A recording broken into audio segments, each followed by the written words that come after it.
Good evening, everybody, and welcome to the City of Kingston Historic Landmark Preservation Commission meeting. Today is Thursday, November 7th, 2024. We're here at City Hall in Conference Room 2. My name is Suzanne Cahill. I am the City Planning Director, and I will in a minute go around and allow the members to introduce themselves.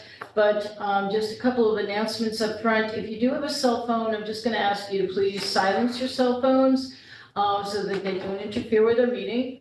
If you do have conversations that don't involve the commission itself, we just ask that you take them outside of the room. Conference room 1 is busy tonight, so please feel free to use the chamber. The bathrooms are right outside our door. Here is the women's room here and men's room towards the front of the building. If we have an emergency, I just ask that you use the stairs and not the elevator. If you need assistance, just ask us and we will help you. I do want to advise everybody that this meeting is being recorded and it is also being live streamed on the city's YouTube channel.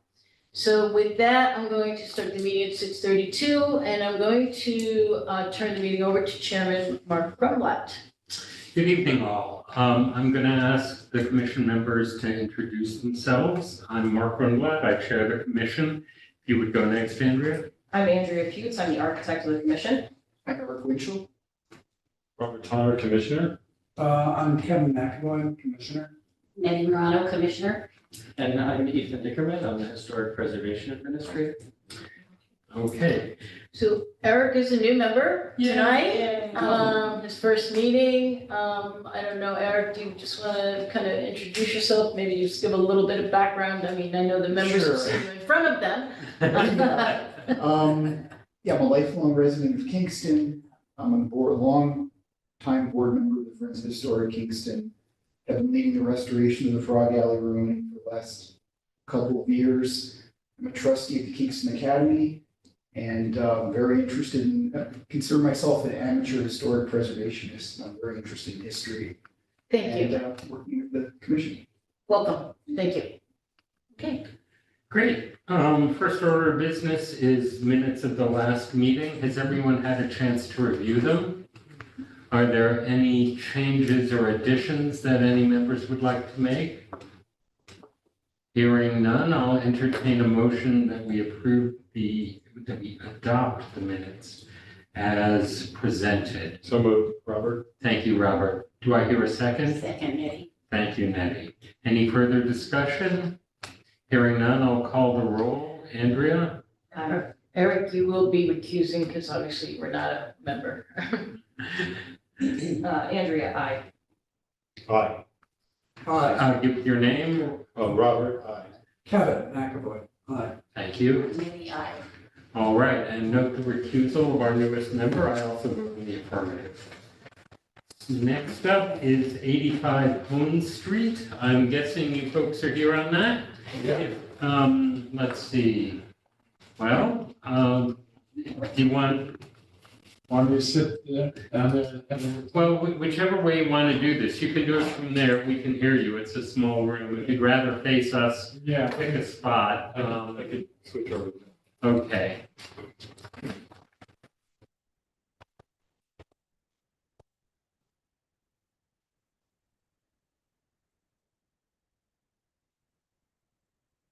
If you could introduce yourself and give us a quick overview.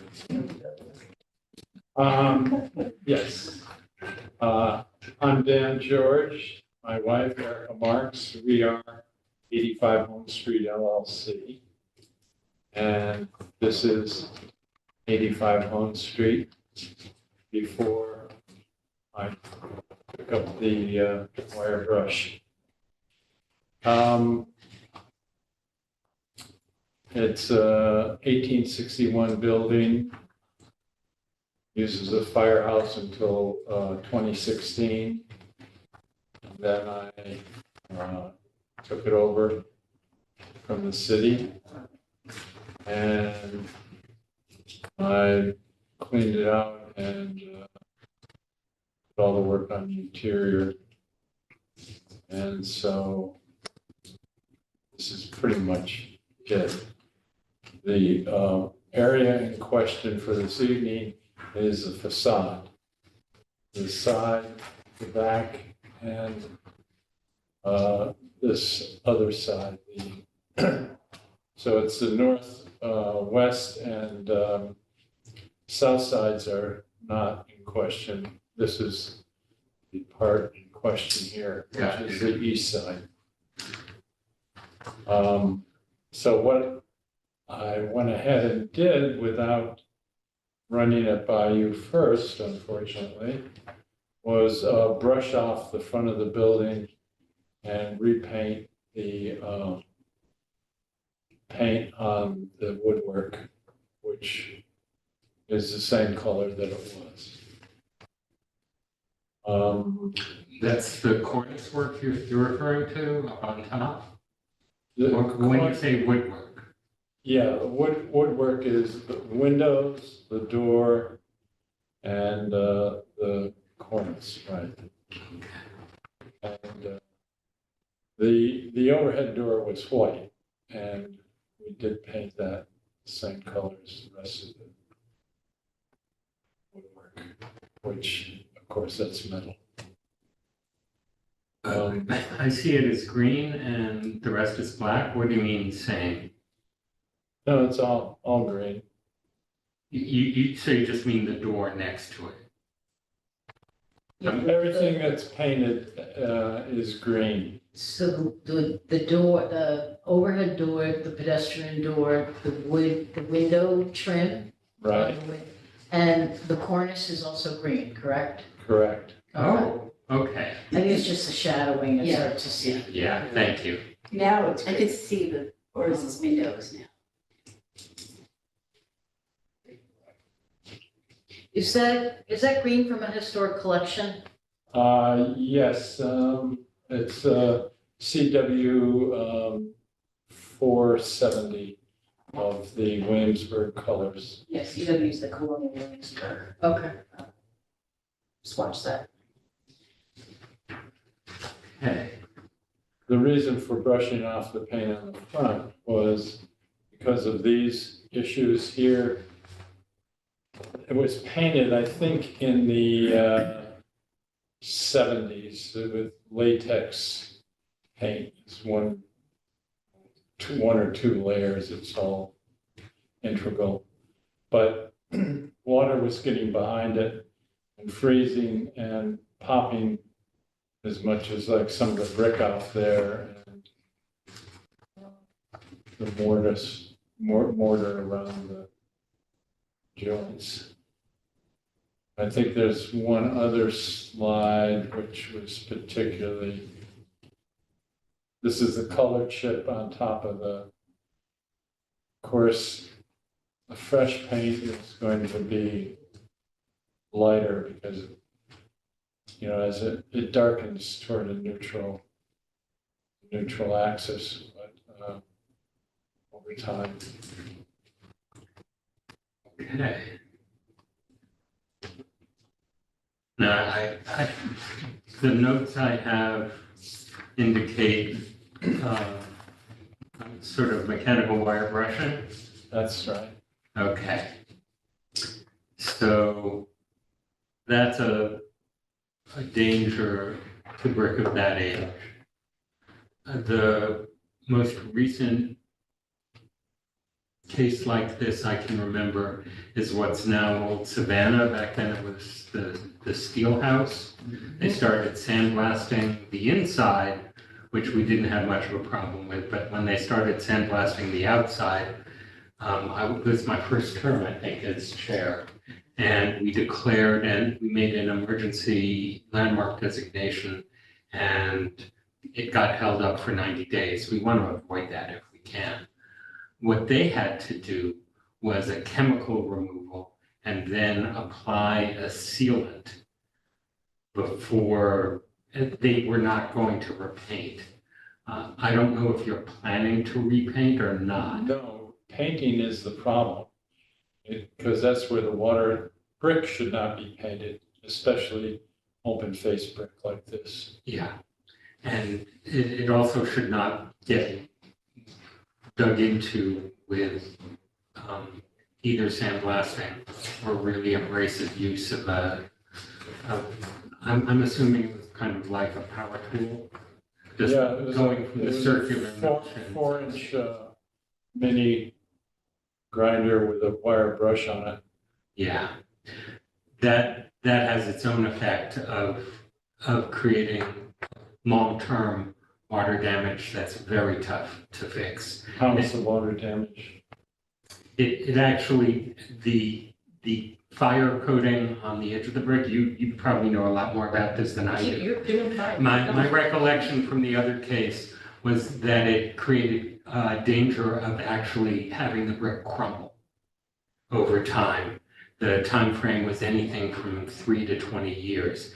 And that was up a heck of a lot higher than yours and was a real danger because it was right on the path behind the building that people would have been hit with falling brick.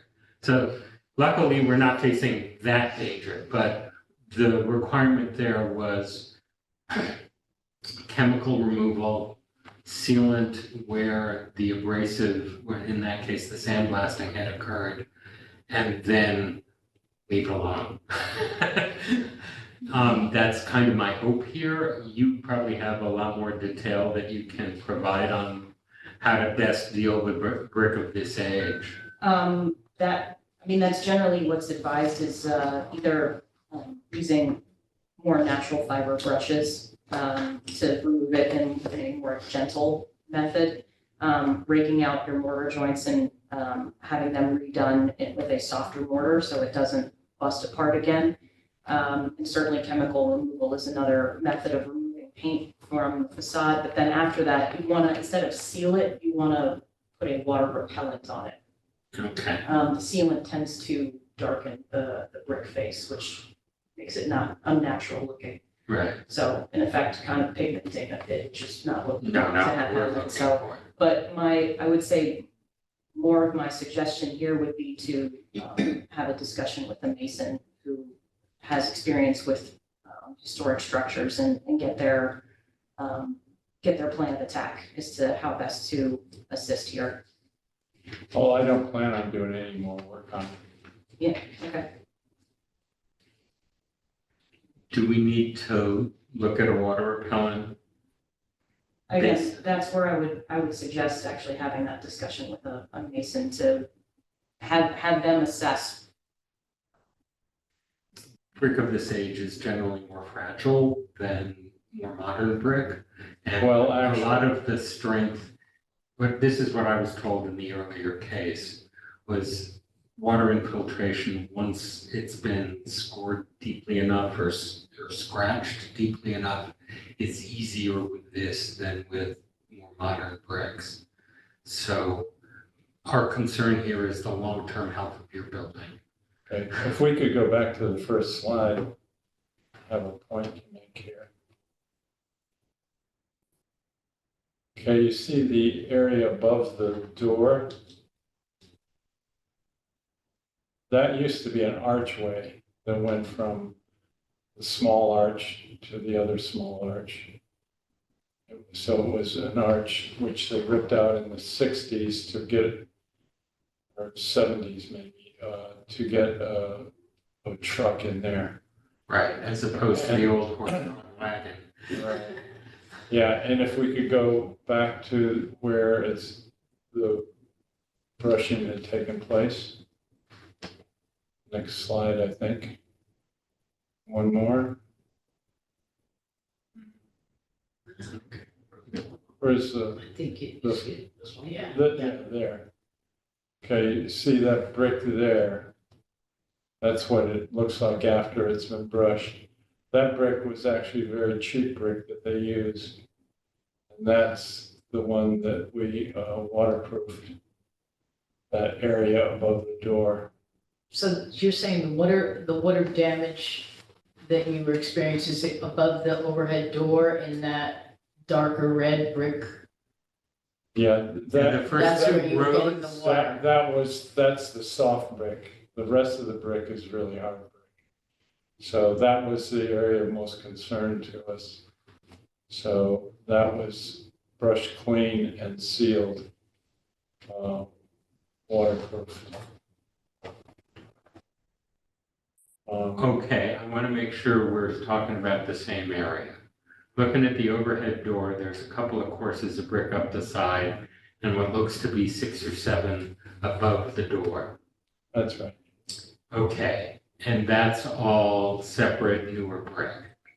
Yeah, that's from 70s, 60s, 70s. And the arch above the window, it was untouched, both for wire brushing That purposes. looks No, it was wire brushed, but Okay, that's a hard brick there. right. We want to take care of as much of that as Yeah, we I'm can. happy to waterproof. Okay. I can't tell exactly how much of the rest of the facade was wire brushed. I think the majority of the front was. The whole. Yeah, that's my guess. There was Yeah. some on what would be, if you're You see, standing. this is water damage on the right, which was there from before I acquired the building. So when you're saying on the right, the full height of the building or just the little brick? Full height of the building where you see the, Oh, most of the paint is gone. Yeah, Yeah. that's what I was figuring, Yeah. but just trying to be sure. Oh, it's a fair question. So this is the full front facade before work. And this is the full front after. So have you sealed or waterproofed? I don't see how you could, given the amount of paint that's still there. just waterproofs above the overhead door. Okay, and beside it as well? No, How old is the brick in the the brick archway? below, down a bit, but the brick below, below those two small arches on either side, those were original to the building. Interesting, okay. It's sort of hard to explain, but there was an arch that went from one small arch over to the other arch. It was a beautiful arch with With similar stone, no, it had a beautiful carved stone Keystone Center. center, yeah, and it was, really Did it have a Feature. similar, Like what's on top. yeah, I was gonna say similar look to the center second floor window? no, it was more of a gentle curve. And it was, I don't know, it was quite beautiful. What's I'm the sorry. date here? 1956. That's 56. So 56? Yeah, 56. Okay, so it was painted. I know they used prisoners to paint the building. That's what I was told. all right. So but that's interesting that the header that we're seeing there above the garage doors, you said this was in 56? 1956. So that brick is even older than, Yeah, so it is, Yeah. yeah. I was told that it was like the 60s or 70s that they started putting bigger trucks in. Well, yeah, to have been a member of Rapid Hose in the 50s, you'd have to be pretty old. Maybe there's someone around, but. Okay. So, do you want to paint the front? No. You want it to be clean, though. So you need to. I wanted to remove the paint so that it wasn't catching water and popping bricks and mortar and generally Improving. But, and you aren't planning on doing that on the sides or the back? No, All right, so I think we need to ask you to find a gentler way, either physically or chemically, to get the rest of the paint off.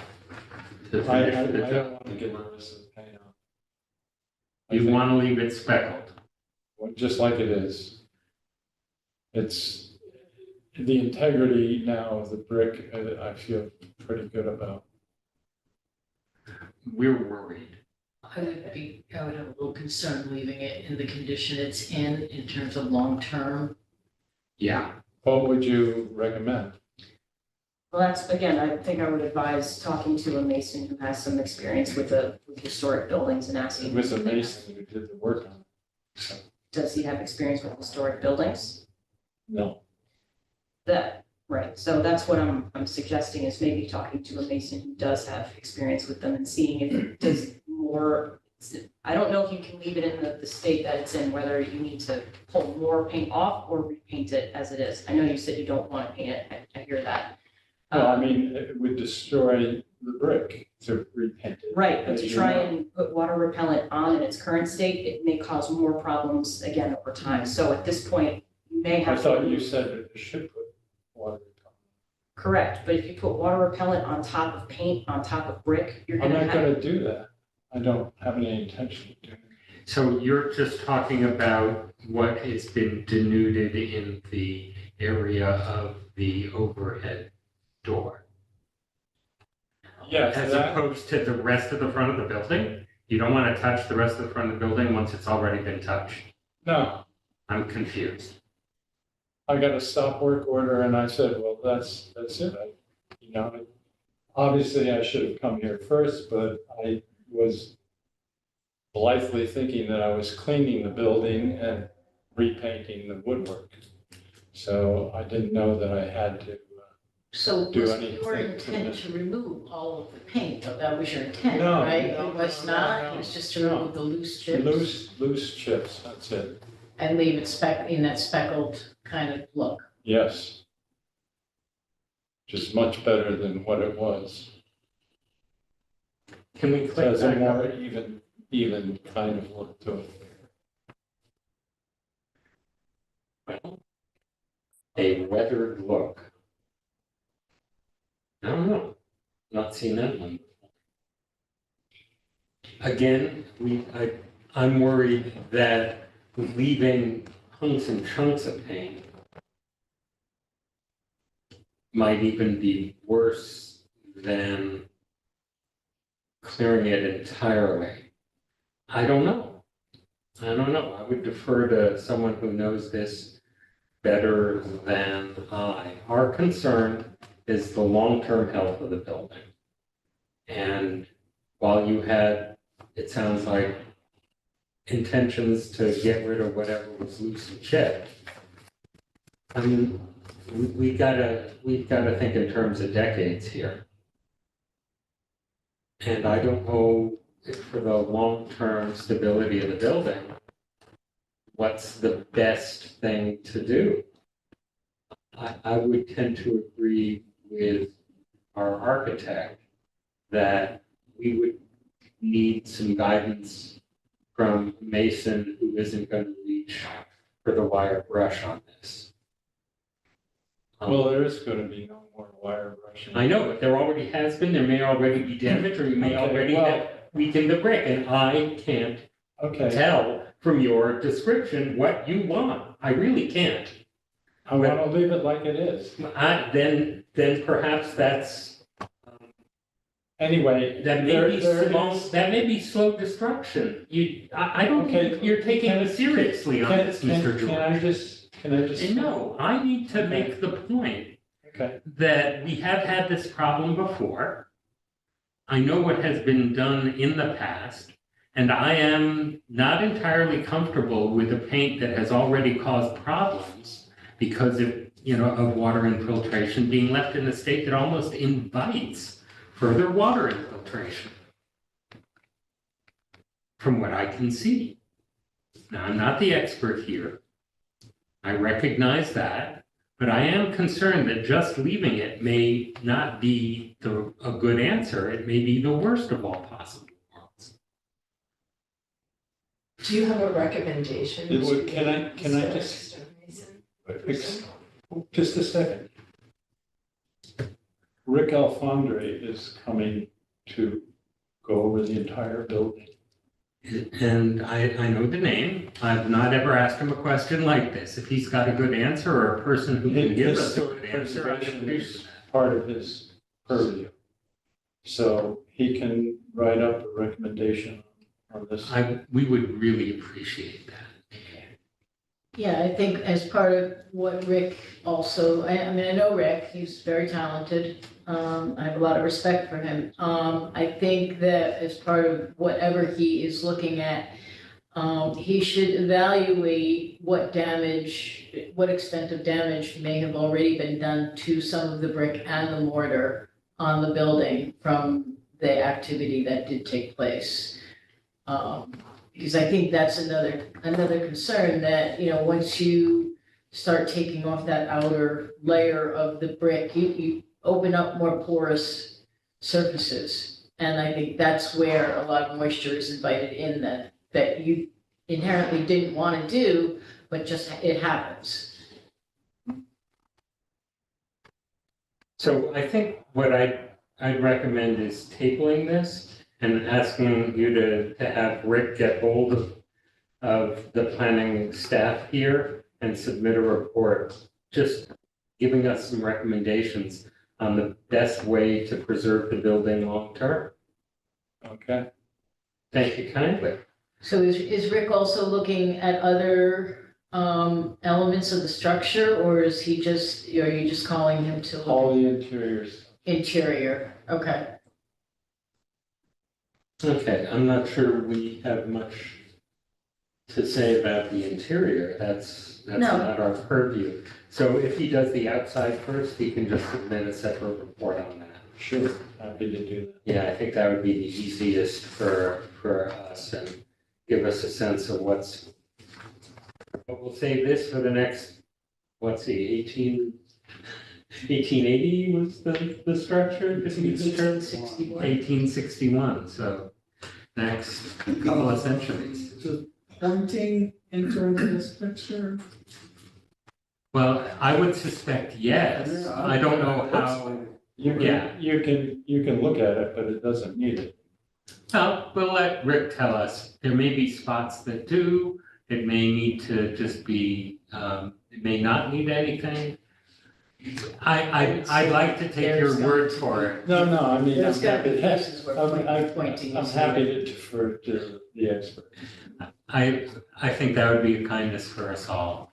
And thank you for reaching out so quickly to Rick. I think that he knows what he's doing here, and I think he'll be able to come up with a good plan to keep this building happy and healthy into the far distant future.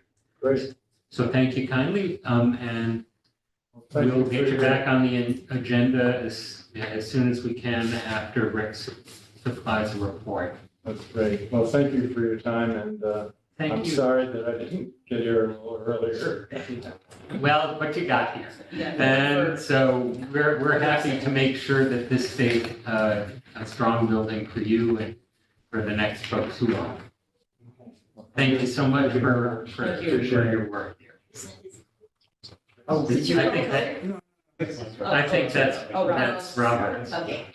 Thank you kindly. I'll entertain a motion to table. Yes, and then he will engage with a professional, that is planning to consult with Rick Alfondre. He will reach out to HPA planning to submit evaluation and recommendation. You accept that? That- All right. Accepted as amended. Do I hear a second? Second, Robert. Thank you, Robert. Any further discussion? Hearing none, I'll call the roll. Andrea, Aye. Robert, Aye. Eric, Aye. Kevin, Aye. Nettie. Aye. I also vote yes.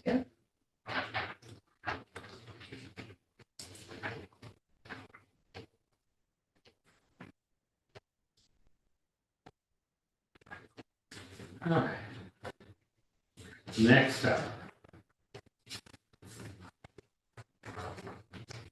Referral from Common Council on affordable housing standards. I'm not sure it has any appreciable impact on historic preservation, honestly. I mean, hooray, great idea. But beyond that, I'm not sure we've got a lot to say. Are we required to make comment? I think not. Well, yeah, you are. I mean, and you can say that you don't feel that it's going to have any impact on historic preservation in Kingston. I mean, the thing to understand is that under the city's uniform-based code, there is a requirement of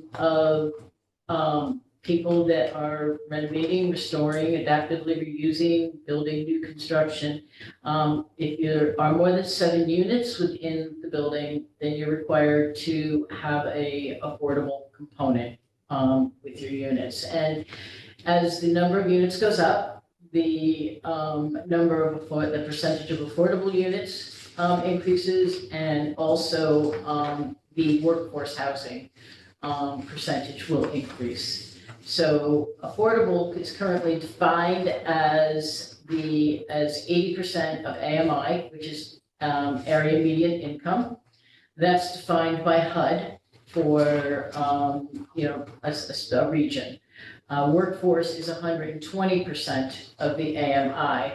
So I did look at on the city's website right now, and it's based on household numbers as well. So if you're a 1-person household or a 2-person household, the numbers are different. So I did find, as I said, on the city's housing initiatives page on the website, a 1-person household at 80% affordable is a income of $62,560. Workforce is 120%, $93,840. So a studio or a 1-bedroom for an 80% affordable, these don't compare. 1-bedroom would be $1,675 for affordable, and workforce $2,514 Per month. per month. Yes. So there is a comparison of 60% on the city's website, and 1-bedroom would be $1,257. And the argument is that the area median income for this area has increased substantially over the last few years with the influx of individuals from either the city or other areas with higher incomes. And obviously that raises the rates, and obviously housing has become a crisis in Kingston. And so the council, some of the council members are proposing to reduce the definition in our form-based code from 80% for affordable, 80% AMI to, I believe they want to go to 50%. 50%. I don't have, what that number would be. I talked to a couple of people. There's pros and cons to it. The pros are, it would obviously open up more opportunity for housing for individuals with lower incomes, because you wouldn't have to pay as much for your housing costs. But the other, flip side of the coin is that, developers, it takes money to renovate and it takes money to build. And so developers wouldn't necessarily be constructing larger buildings with more than 7 units. They'll keep them at lower amounts to avoid having to do affordable, because the dollar return will not be, they don't feel that the dollar return will be there for individuals. I don't know. I've asked community development if there would be any potential impact to the city's HUD programs. I don't believe that there would be. I don't have a final answer on that, because that would certainly be a concern of mine. If this would impact any of our HUD funds, which go towards a lot of rehabbing, working with people lower income, helping them rehab a porch or, put a ramp on or do a new heating system, things like that in their current homes. So, or just buying and renovating homes for first-time home buyers. So that money is spent mostly on housing right now. Whether or not this would impact historic properties, I don't necessarily think it's going to change anything for you. You will review, no matter what, all exterior. You're not in a group that reviews interior space unless, of course, it's on the historic register.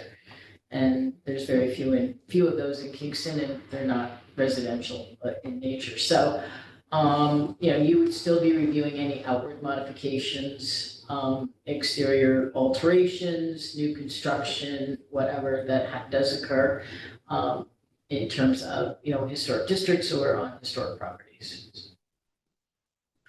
Yeah. So my thought here is drafting a letter from the commission stating that we don't expect that this amendment will impact our function as Historic Landmark Preservation Commission. Yeah, I mean, I don't necessarily think that if that's what you're going to say, it necessarily needs to be a full-fledged letter. It can just be a simple recommendation that, if the commission feels that it's not going to be any impact, it will not create an impact to historic preservation, or have an impact on the work that you do, a simple statement is enough. And we put it in a decision document, and that decision would just be copied to the council. Any comments from commission members? What do you think? Oh, Thinking forward, yeah. yeah. All right, we need to respond. So I'm gonna move that we send our recommendation to Common Council stating that we see no impact on our functioning as Historic Landmark Preservation Commission to this amendment. Or from this amendment, I guess is the right phrase. Do I have a second? Second, Robert. Thank you, Robert. Any further discussion? Since we're sort of weighing in, not weighing in economics, but, do we know the mayor is going to sign this or veto it? Has it been I indicated? 'Cause I read don't the know thing. the mayor, obviously Raymond has reported the mayor's position is not in favor of this change. That's what I read. If he does veto it, if it passes the council and he vetoes it, then it goes back to the council and they can override his veto. Yeah, sure.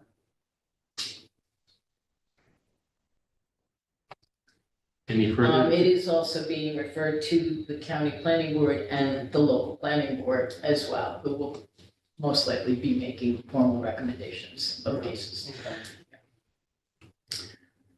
Any further discussion? All right, I'll call the question and call the roll. Andrea, aye. Robert, aye. Eric, aye. Kevin, aye. Nettie, aye. I also vote yes. All right. Moving along, fun with the ceiling heights. Indeed.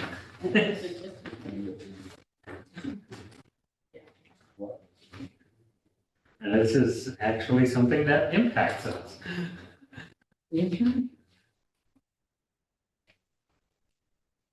All right, so folks have been out checking out different historic districts. And as should be expected, there's quite the range. I mean, I'm not surprised that the the old Freeman building has a much higher ceiling where the presses used to be.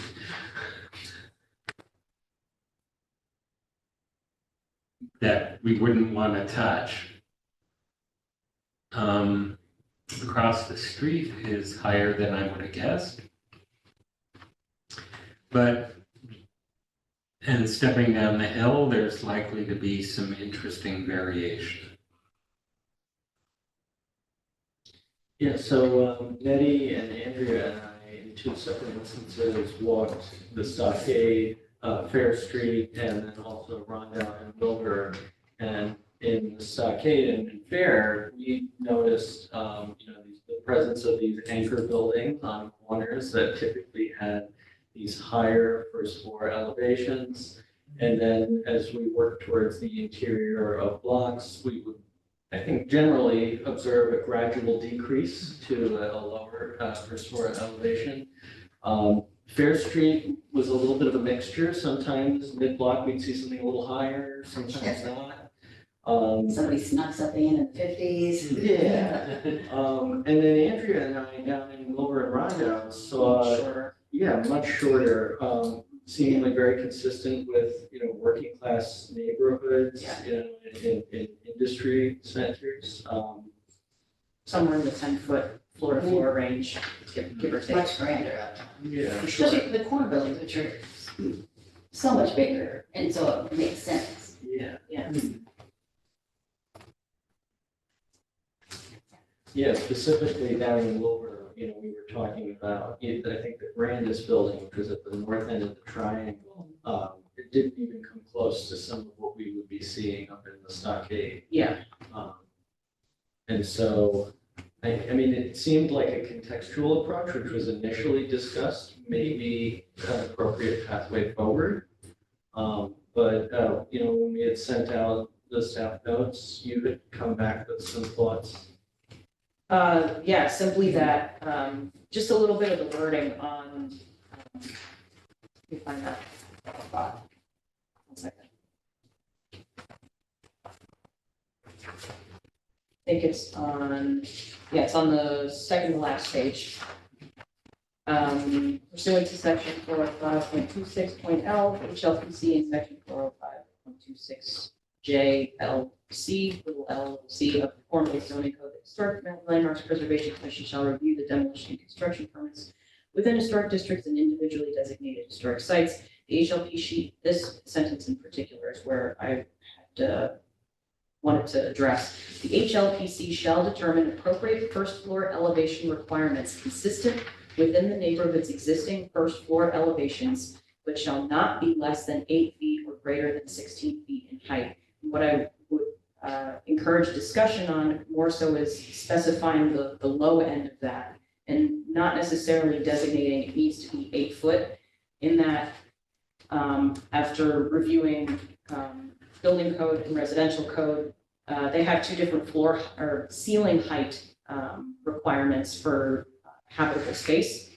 For building code, which governs everything except most residential, single family residential and 2-family, their ceiling height requirement, again, different than floor to floor height. Ceiling height can be no smaller than 7'6" in most habitable spaces. You can do 7 feet for like bathrooms and other ancillary spaces, but not typically, you're not going to live in a bathroom, right? For residential, you can go to 7-foot ceiling. That's pretty tight though. Not that it's a requirement by code, but most new construction homes are usually an 8-foot ceiling, partly because of actually building framing. A standard 2x4x8, it's an 8-foot stud. So everybody's going to build to that modular size. So my suggestion would be to say, but not less than, as indicated by building code, for ceiling height requirements. So that way, whatever your structure is for your floor system then is going to be greater than that minimum ceiling height. And that's going to formulate your floor to floor height, if that makes sense. Hopefully I didn't confuse anybody in that area. So, building code already does that job of dictating what your minimum height Right. has to be. So, let's not reinvent the wheel. I agree.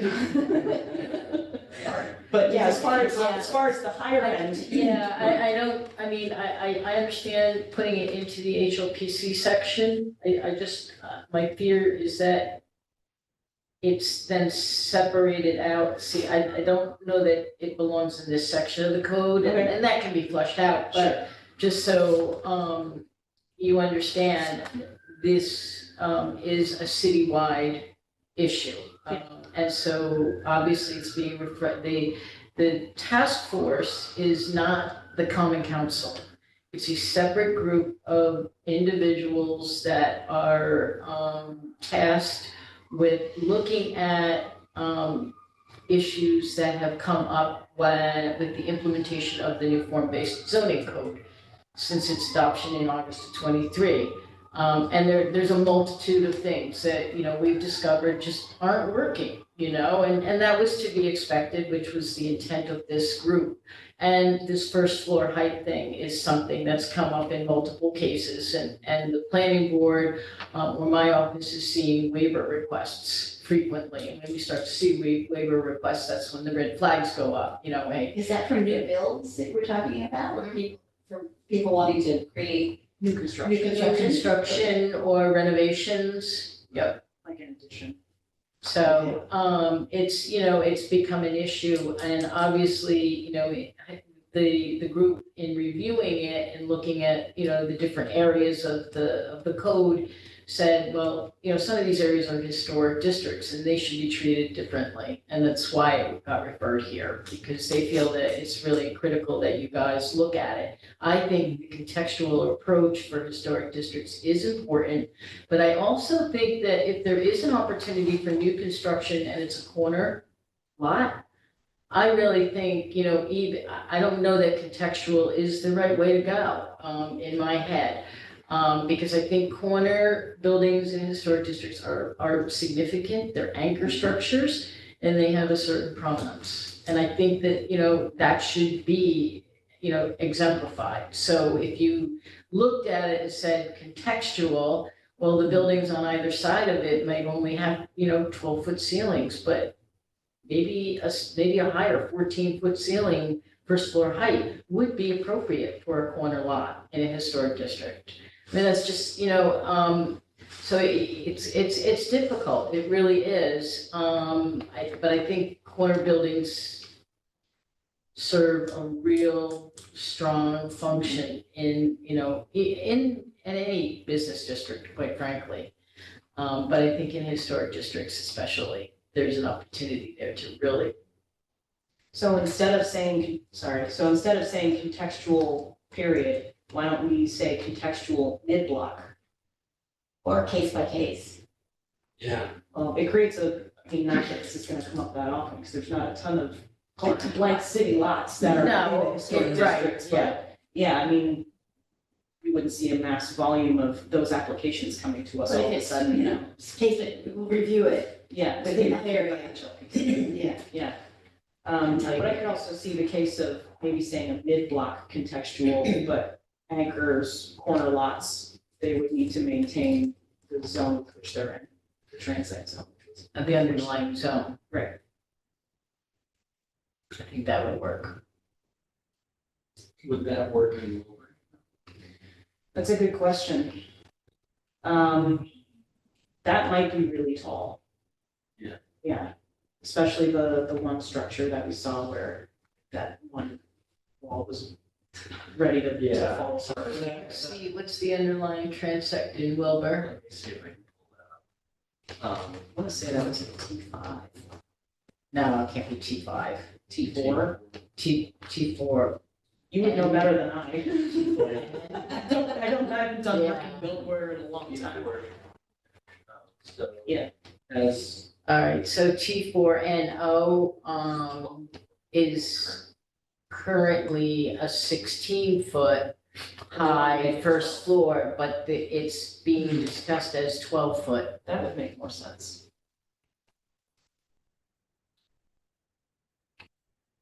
Honestly, most of them in that neighborhood are already corner lots because of that triangular shape. Yeah. Yeah. Also, I'm a little worried about the majority of the Rondout district that's residential rather than commercial.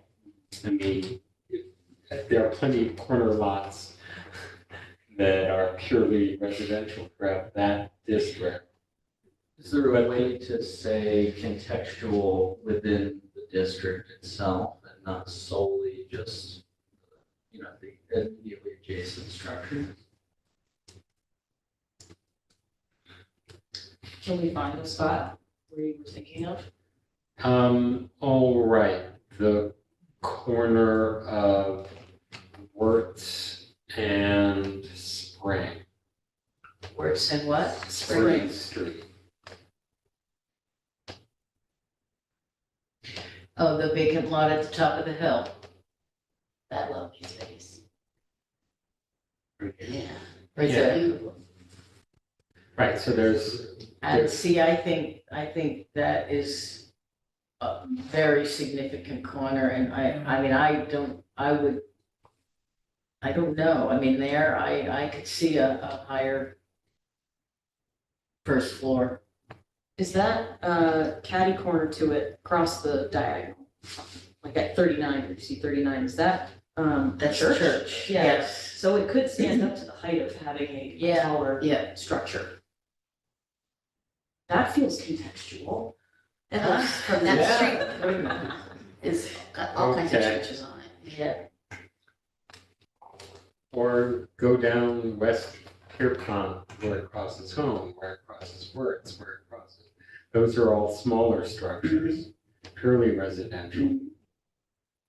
I can't think of another vacant lot, sadly. Well, and down there, that's Now, there just, is- there aren't a lot of vacant parcels. I mean, there's one down on Lower Broadway, at the corner of Post and Broadway, but again, that's along Broadway, and I think it's a corner lot, and it can stand up to, a higher.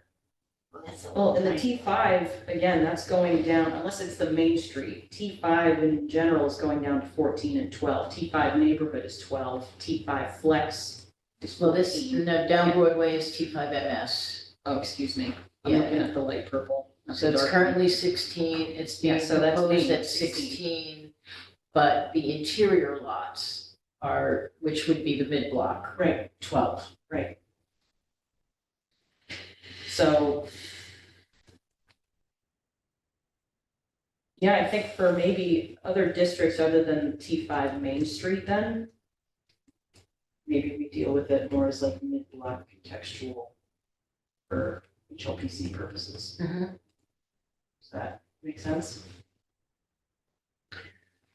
Okay, we're getting awfully fine-grained, but I see where it could work. Yeah, I don't know how to best describe it in the terms that the form-based code uses. When they're talking about heights, you had at least two different ways of defining first floor heights. So there's a lovely set of diagrams for each transect, where it actually shows, actually, Ethan, you might be able to pull it up. The zoning code itself, if you go to each of the different transects. So it shows essentially a section through a building where you can see each of the floor heights and all of that. And it describes very clearly, I think it's letter I or something, the floor to floor height. So I just want to make sure whatever verbiage we use, I just want to make sure that we are clear and it mimics what that says. So keep scrolling down a little bit. Yeah, I agree, I just don't know. One more. Keep going. Keep going, right there. So letter I in this diagram is floor to floor height, and that's the issue we are currently discussing. Okay.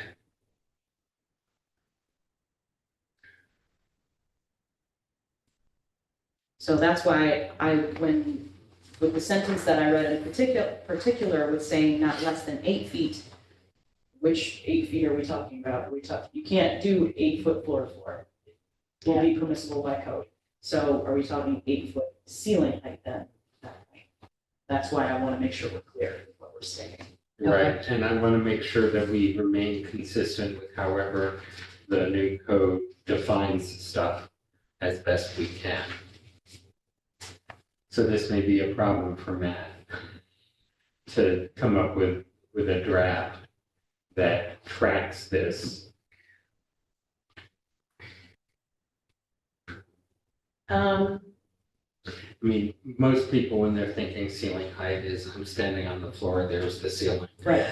But the code Yeah, here, floor, yeah, they to define it, floor. finished floor to floor, Yeah. it's floor to floor. Yeah. So we want to mirror that language in whatever gets inserted in our section of this. Well, I mean, Or we may have to define ceiling height back in definitions. That's okay too. We don't necessarily have to put it in our section, the whole definition of what ceiling height is. And you can say in the definition section, ceiling height is, for purposes of. no, I don't think you want to, I mean, I think you want to stay with the floor to, you want to be consistent. I think you want to stay with the floor to floor. And I mean, if you want to say, I think contextual mid-block in any historic district, is fine. I think you can also say include, I would say, above and beyond that, I would say any historic property. You have independent historic properties scattered throughout the city that aren't necessarily in a district, okay? You want to make sure that they are included as well. And then I think if you can just come to a, consensus about what you're comfortable with. Contextual is easy. I mean, that's contextual. You look at something, 100 feet on both sides, what's there, and then contextually, that's what you can build. If someone wanted to build, though, above and beyond that, say they're in the T5 N neighborhood, or no, T5 flex, okay? And it's 14 foot is what they're talking about. And contextually, it's 10 feet, but they wanted to go to 14. I would not have an issue with that. Right. I mean, that's, that would be, if they wanted to do that, I don't think I'd have an issue with that. I'm trying to think of individual landmark buildings. The one that pops into my head is UPAC. Well. The one you're sitting in. Yeah. If we were on the first I floor. mean, the Carnegie Library across the street, 97 Wall Street, is, there's a lot of them that are out there. We just, the temple, Right. I mean, Individual there's ones on Albany Avenue, homes on Albany Avenue that are individual, so. Yeah, all right, so are you looking at us to try and redraft this language tonight? Or do we Well, get to I say? mean, I think that the task force is looking for, what is the desire of this group? I mean, they'll draft the language, so if you want to give some bullets, I attend those meetings, I can speak to it. But maybe that's how we go about doing it. What points, I guess if we just do bullets, we can work out verbiage on how to fit it into the code. Because I believe what's gonna happen is that code's gonna end up with a table like this. There is no table like this currently in the code. They're all in the individual transects, and you gotta go to each transect to find it. Right. I think it's gonna end up being a table like this in the architectural section of the code that will be the basis of And it. there'll be a little star at the bottom. And at the about bottom, HL. if your property, for all those properties that are within a recognized historic district or recognized individually as a landmark, whether local, national, or state level, HLPC shall, and then, so what would be your desires? Okay.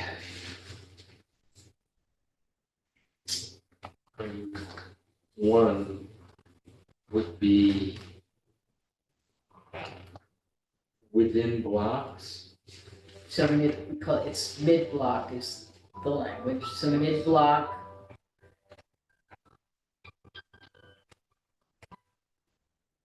How about mid-block, follow, underline, transect, or a reduced height at a contextual level authorized by the HLPC? Reduced or increased, because we're talking corner properties as well. I'm saying, we're talking mid-block, I'm talking Okay. mid-block only. All right.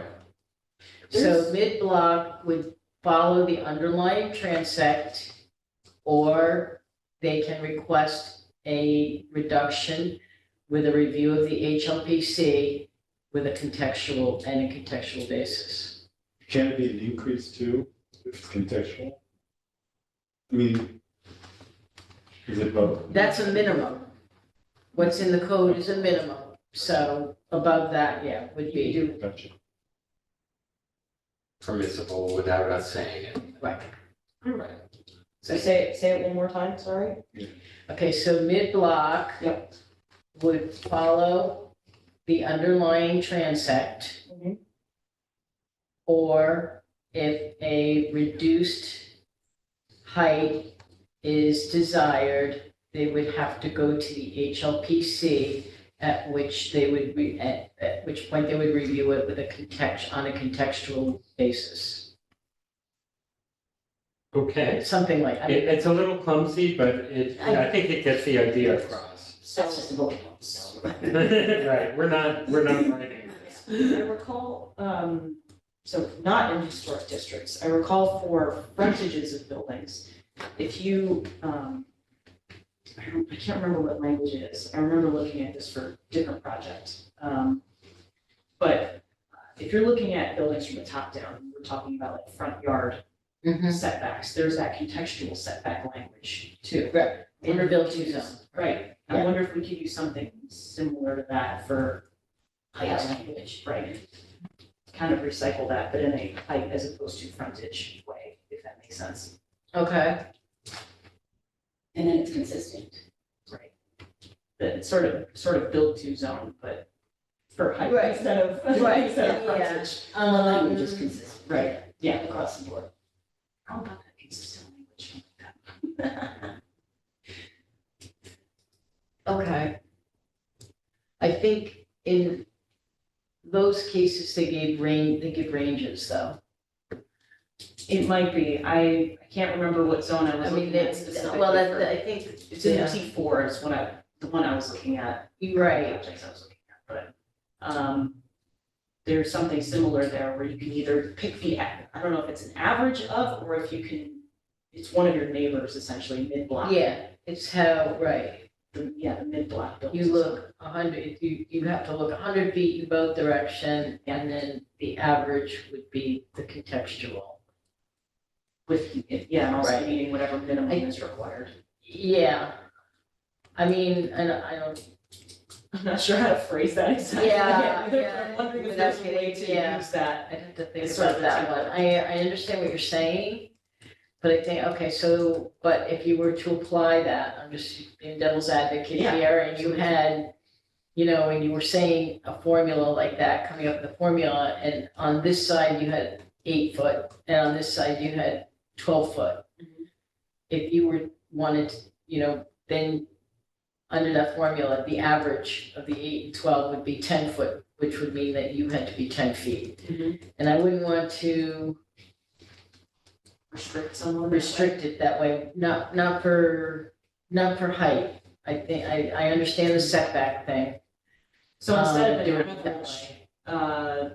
just using one of your neighbors, again, going back to contextual, just saying you can pick either 8 or you can pick 12.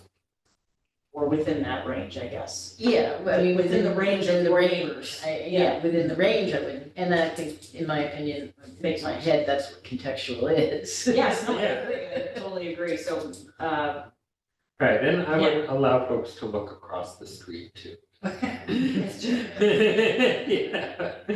I don't know if I would do that, actually. I would say probably just your immediate neighbors. Really? Yeah. Okay.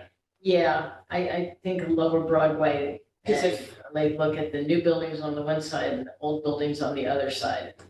you could have a very different Yeah, language across yeah. the street than what you've got Okay, immediately next to you. I Yeah. think especially if you're in a car or you're walking down the street and you're looking across, you're not gonna be like, look at that. Yeah. You know what I mean? Well, I think like the residential and then, businesses on the opposite side of the street and Right, that could get All right, so immediate I neighbors. stand corrected.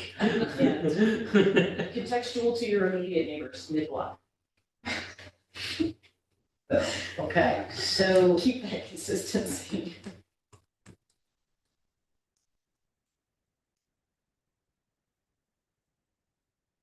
Also, I want some guidance on, corner. right, All right, so for corners, I mean, again, I mean, my feeling is corner lots are prominent lots. And I would just be inclined to say that the underlying transect should be the driving force there. If they wanted something different in that case, I think then maybe that's where they try and they would seek a waiver. Yeah. Okay, because then, that's a special circumstance. But I think corner buildings, we're talking about new construction, corner buildings should have that prominence. That's I mean, I'm okay with treating the corners on a special sort of case-by-case basis. But giving future boards some guidance. Do you think it should be on the transect level or should it be on the vicinity? other corner buildings, maybe Yeah, measure against that. I don't know how to describe. Okay. Transects seem to be quite a variety, but I don't really know how this is laid out in. okay, so for corners, what if we said something similar? Follow the underlying transect. I mean, obviously, they could follow the underlying transect, right? So the deviation is where we're really talking. And if they wanted to deviate, that instead of contextually looking at it on either side, you would look at all four other corners that are in proximity. Yeah, Because sometimes you don't have four corners. in every right, place. this is very true, especially. Three, Wilbur. Right. Okay, I think that, Yeah, would that be yeah, something to, Andrea's like, I'm kind of mulling that. I think I'd do better with asking for a waiver on that one instead of contextual to the other corners, because you're gonna have very different experiences on top of the hill, down at the bottom of the hill. If you've got a hilly block or something like that. Or again, you've got a corner that's closer to a more arterial sort of, not the exact word I want to use, but a busier road versus a quieter road. Forget the language of it right now. But of what different classifications are, different roads and streets. The corners I could see being more of follow the transect, but if you want to deviate, go see HLPC. okay. In a more eloquent way. anyone else? I think that sort of encapsulates what we're trying to do. Yeah. And they can puzzle out the language. Yeah, I think we'll see a lot less corner Yeah, waivers than we would mid-block. The mid-block, I think, would make more sense having the contextual rule. All right, any other specifics that you think we would need to warn this commission about? Anyone? We've kind of. Oh, the only other thing is, are we talking ceiling heights or are we talking floor? floor. I would not Yeah, deviate, so- but this is what Right, the so code describes it, then that's Yeah. what you're dealing with, yeah. So we're not putting this italicized code section in edit at all. Okay, good. Just want to make sure we step away from it. And not commit ourselves in any kind of weird way. Right. Yeah. Yeah. contradictory way, right? Yeah. Important. And we wish the commission the best of luck in Coming up with that. coming up with legislative language that does We- this. No, and I mean, I will just also, I'm just gonna say for all properties within districts, And individual. yeah, Do we get to potentially review the language one more time before it's put into practice, so to speak? actually, yes, Okay, good. because this is the task force, this is not the council. Right. So the task force is going to be generating a very long list, not very long, I shouldn't say that, Long but enough. a list of multiple changes that will be going to the council as a package. And then they in turn, under the code, have to refer it, if it's a citywide, or it affects a landmark district, they in turn have to refer it to you. Okay. So you will get the formal referral from the county council, so it will come back. Is there a timeline on this at all yet, or it's still really much work? We are trying to get the first report to them in the next month or two. Because there's other things too that we keep seeing routinely that are annoying.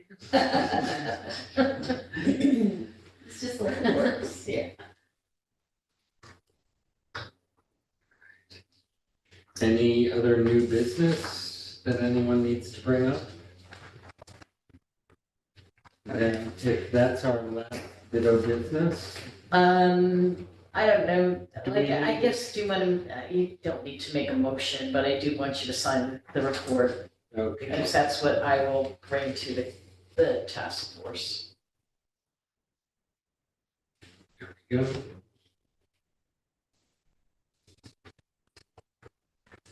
All right. I will entertain a motion to adjourn. Andrew, if you so moved. Do I hear a second? Okay.